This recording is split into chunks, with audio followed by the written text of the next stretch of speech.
পাপীয়ে পাপ কৰা দেখিও ভগৱানে কিয় মনে মনে থাকে? এই ভিডিঅ'টো সকলোৰে বাবে অতি গুৰুত্বপূৰ্ণ, কাৰণ এই ভিডিঅ'টোত আমি আজি যি ক'ম সেইখিনি সকলোৱে নিজৰ লগত ৰিলেট কৰি চাব পাৰিব। এই ভিডিঅ'টো চোৱাৰ পিছত বহুতৰে চকু খোল খাই যাব। সেইবাবে এই ভিডিঅ'টো সম্পূৰ্ণকৈ মন দি শুনিব। নমস্কাৰ, মই কৃষ্ণ ভূঞা। আপুনি চাই আছে be positive and always be positive. আপুনিও চাগে শুনিছে, বহুতেই কয়, কেতিয়াবা আমিও কওঁ, মানুহজন ইমান ভাল আছিল, ভগৱানে বৰ বেয়া কৰিলেও মানুহজনৰ লগত। বহুতেই আকৌ এনেকৈও কয়, অমুকৰে নিচিনা জঘন্য অসুৰ দেখা নাইও।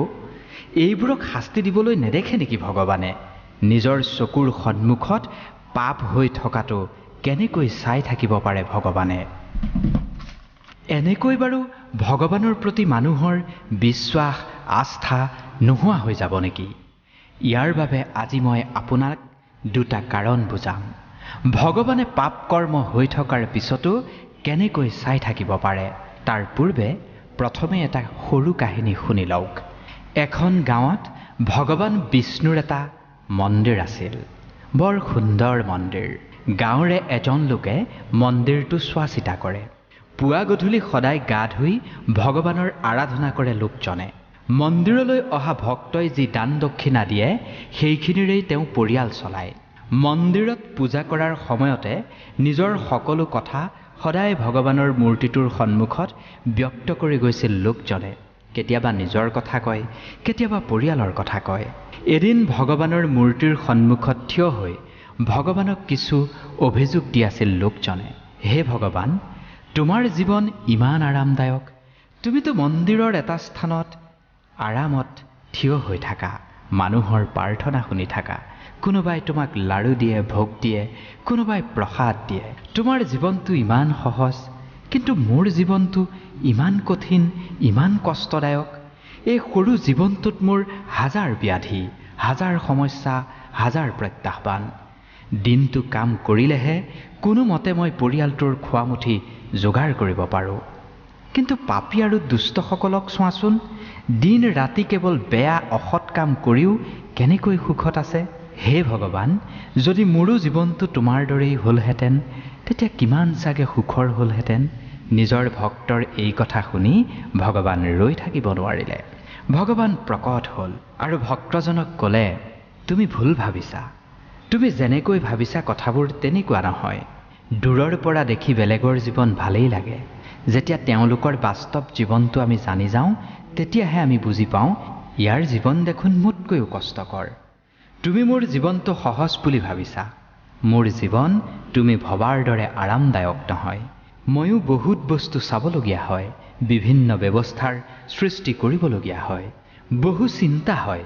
ভালৰে লগত কেনেকৈ ভাল হ'ব, বেয়াৰে লগত বেয়া কেনেকৈ হ'ব, এই সকলোবোৰ ময়েই ভাবিব লাগে।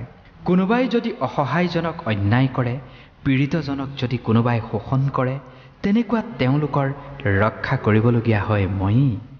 মোৰ দায়িত্ব যিদিনা তুমি বুজি উঠিবা, সেইদিনা মোৰ কষ্টখিনিৰ বিষয়েও তুমি জানি যাবা। ভগৱান হোৱাটো ইমান সহজ নহয়। যেনেকৈ পিতৃৰ দায়িত্ব পালন কৰি মানুহে নিজৰ সন্তানৰ প্ৰতি থকা দায়িত্ব পালন কৰে, সন্তানৰ সুখ দুখ ভাল বেয়াৰ খবৰ ৰাখে, ঠিক সেইদৰে ময়ো সকলো মানুহৰ ধ্যান ৰাখিবলগীয়া হয়। এই সকলোবোৰ দায়িত্ব একেলগে পালন কৰাটো ইমান সহজ নহয়। ভগৱানৰ কথা শুনি ভক্তজনে ক'লে, হে ভগৱান, এয়া তুমি কি কৈছা? তোমাৰ কাম দেখোন একেবাৰে সহজ। যেনেকৈ তুমি গোটেই দিন থিয় হৈ থাকা, তেনেকৈ তোমাৰ দৰে ময়ো থিয় হৈ থাকিব পাৰিম। এইটোনো কি ডাঙৰ কথা? ভগৱানে ক'লে, মই কৈছোঁ নহয় তুমি নোৱাৰিবা। মোৰ কাৰ্যৰ বাবে যথেষ্ট ধৈৰ্যৰ প্ৰয়োজন হ'ব, আৰু মানুহৰ গাত ইমানো ধৈৰ্য নাই যে পৰিণাম হোৱালৈ ৰৈ থাকিব পাৰিব। মানুহৰ এটাই সমস্যা, অলপমান সুখ পালেই অহংকাৰত মত্ত হৈ পৰে, আৰু অলপমান দুখ পালেই ভাগি পৰে। মানুহে কেতিয়াও ধৈৰ্য ধৰি থাকিব নোৱাৰে। ভক্তজনে ক'লে, যদি তেনেকুৱাই হয়, তেন্তে তুমি এদিনৰ বাবে তোমাৰ জীৱনটো মোক দি দিয়া, তোমাৰ জীৱনটো মোক জীয়াই চাবলৈ দিয়া। তাৰপিছত তুমি যি ক'বা মই সকলো শুনিম। ভগৱানে বহুত বুজাইছিল, কিন্তু ভক্তজনে জেদত লাগি একোৱেই ভগৱানৰ কথা নুশুনিলে। তেতিয়া ভগৱানে ভাবিলে, ঠিক আছে, এদিনৰ বাবে এওঁক মোৰ জীৱনটো জীয়াই চাবলৈ দিয়া যাওক। কিছুমান মানুহক উপদেশ দি লাভ নাই, ঠেকা খাইহে তেনে মানুহ শুদ্ধ পথলৈ উভতি আহে। তেতিয়া ভগৱানে ভক্তজনক ক'লে, ঠিক আছে, এদিনৰ বাবে মই তোমাক ভগৱান বনাম। তুমি মোৰ জীৱনটো ল'বা আৰু তোমাৰ জীৱনটো মই জীয়াই চাম। তাৰ পিছত চাম তুমি মোৰ কাম কেনেকৈ কৰা। মোৰ এটা কথা, ভগৱানে ক'লে, মোৰ জীৱনটো ধাৰণ কৰিবলৈ তুমি কিছু চৰ্ত মানিব লাগিব। ভক্তই ক'লে, ভগৱান, মই তোমাৰ সকলো চৰ্ত মানিবলৈ প্ৰস্তুত আছোঁ। ভগৱানে ক'লে, মন্দিৰলৈ বহু মানুহৰ অহা যোৱা হৈ থাকিব, যাৰ মাজত ভাল মানুহো থাকিব, বেয়া মানুহো থাকিব, কাৰণ ভগৱানৰ ওপৰত সকলোৰে অধিকাৰ আছে। যদি কোনোবা পিতৃৰ এজন পুত্ৰ নিষ্কৰ্মা হয়, কি সেইজন পুত্ৰক পিতৃয়ে নিজৰ সন্তান বুলি নক'ব নেকি? সেইদৰে ভাল বেয়া দুই ধৰণৰ মানুহেই মোৰ সন্তান, কিন্তু পৰিণাম মই তেওঁলোকৰ কৰ্ম অনুসৰিহে দিওঁ। ভগৱানে ক'লে, যেতিয়া তুমি ভগৱান হৈ এই স্থানত বিৰাজমান হ'বা, তেতিয়া তোমাক ভালকৈ কোৱা মানুহো আহিব আৰু বেয়াকৈ কোৱা মানুহো আহিব। তেতিয়া কেৱল মনে মনে তেওঁলোকৰ কথা তুমি সহ্য কৰিব লাগিব আৰু ধৈৰ্য ধৰি তেওঁলোকৰ কথা শুনিব লাগিব আৰু তেওঁলোকৰ ভাল বেয়া কৰ্মখিনি চাব লাগিব। তুমি নিজৰ ফালৰ পৰা একো নক'বা। তেতিয়া ভক্তই ক'লে, ঠিক আছে ভগৱান, তোমাৰ সকলো চৰ্ত মই মানি লৈছোঁ। তেতিয়া ভগৱানে ভক্তজনক এদিনৰ বাবে ভগৱান বনাই দিলে আৰু নিজে সেৱক হৈ মন্দিৰ চোৱা চিতা কৰিবলৈ ধৰিলে। 1-2 ঘণ্টা তেনেকৈ পাৰ হোৱাৰ পিছত এজন ধনী মহাজন মন্দিৰলৈ আহিল। মন্দিৰত মূৰ দুৱাই ধনী মহাজনজনে ক'লে, হে ভগৱান, মই কোটি টকা খৰচ কৰি এটা ফেক্টৰী বনালোঁ। মোক তুমি আশীৰ্বাদ দিয়া যাতে মোৰ ফেক্টৰীটো দ্ৰুতগতিত আগবাঢ়ে, যাতে মই টকা উপাৰ্জন কৰিব পাৰোঁ। সেইবুলি ধনী মহাজনজনে মূৰ দুৱাবলৈ লওঁতেই তেওঁৰ পকেটৰ পৰা বহু টকা সৰি পৰিল। সেয়া তেওঁ দেখা পোৱা নাছিল। সেৱা কৰি তেওঁ যাবলৈ ওলাল। সেইখিনি সময়তে মূৰ্তিত বিৰাজমান হৈ থকা ভগৱানৰ ভক্তই সকলো দেখি আছিল। তেওঁ দেখিলে মহাজনৰ দেখোন ধনখিনি ইয়াতেই সৰি পৰিল। এবাৰ তেওঁৰ মনলৈ আহিল, কিবা এটা শব্দ কৰি মহাজনজনক কৈ দিওঁ নেকি। তেতিয়া হঠাৎ ভগৱানৰ চৰ্ত মনলৈ আহিল ভক্তজনৰ, ভাল বেয়া যিয়েই নহওক একো ক'ব নালাগে। ভগৱানে চৰ্ত দি থৈছে, তুমি কেৱল চাই থাকিবা। সেই চৰ্ত মনত পৰিয়েই ভক্তজন মনে মনে চাই ৰ'ল। তেনেতে মন্দিৰলৈ এজন দৰিদ্ৰ লোক আহিল। আহিয়েই তেওঁ ভগৱানৰ মূৰ্তিৰ কাষত থিয় হৈ ক'লে, হে ভগৱান, মই বহুত দুখীয়া। এই দৰিদ্ৰতাৰ মাজত মই বৰ দুখত জীয়াই আছোঁ। পৰিয়াল চলোৱাটোৱেই মোৰ বাবে কঠিন হৈ পৰিছে। ঘৰত মা ৰোগীয়া, চিকিৎসাৰ বাবে ধন নাই। কেনেকৈ কি কৰোঁ একো ধৰিব পৰা নাই।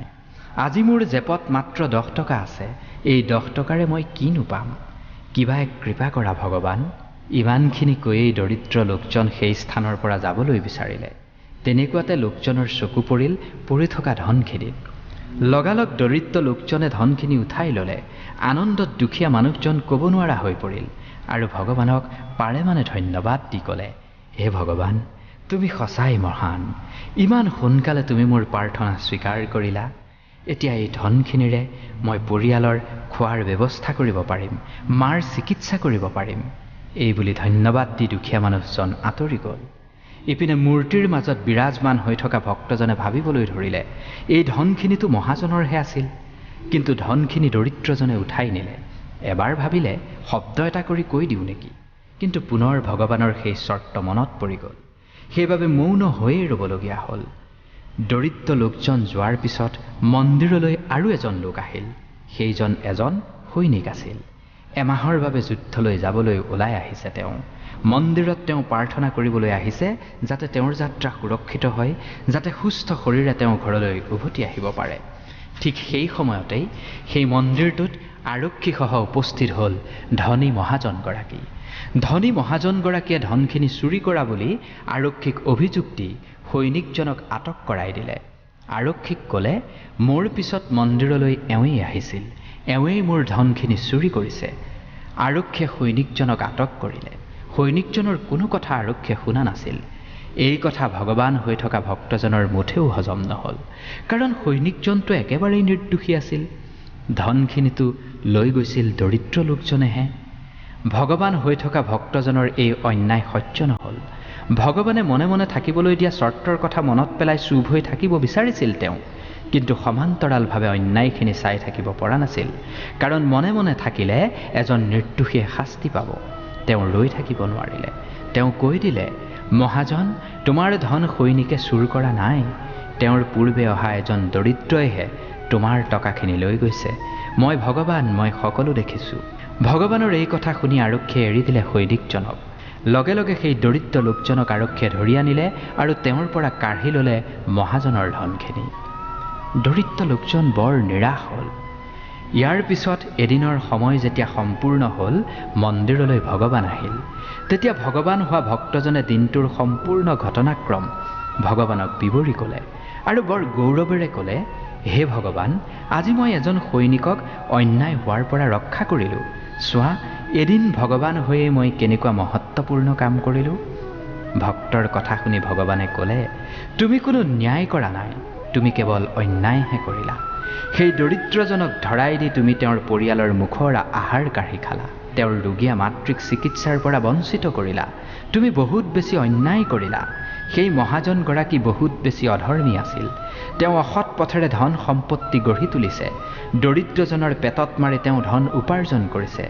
যদি তেওঁৰ অলপ ধন হেৰায়, তেন্তে কমচে কম কোনোবা দৰিদ্ৰৰেই ভাল হ'লহেঁতেন আৰু মহাজনগৰাকীৰো অলপ হ'লেও পাপ কমিলহেঁতেন। তুমি সৈনিকজনক বচায়ো মহাভুল কৰিলা। সেই সৈনিকজনে ৰজাৰ সৈতে গৈ এখন দুৰ্বল ৰাজ্য কাঢ়ি ল'বলৈ আহিছে। জানানে সেই যুদ্ধত কিমান নিৰপৰাধীৰ মৃত্যু হ'ব? তুমি তেওঁক বচাই অন্যায় কৰিছা। ভগৱানৰ কথা শুনি নিজকে দোষী যেন অনুভৱ হ'ল ভক্তজনৰ।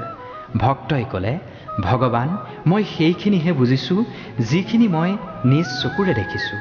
তাৰ আঁৰত যে বেলেগ সত্য আছে সেয়া মই বুজিব পৰা নাছিলোঁ।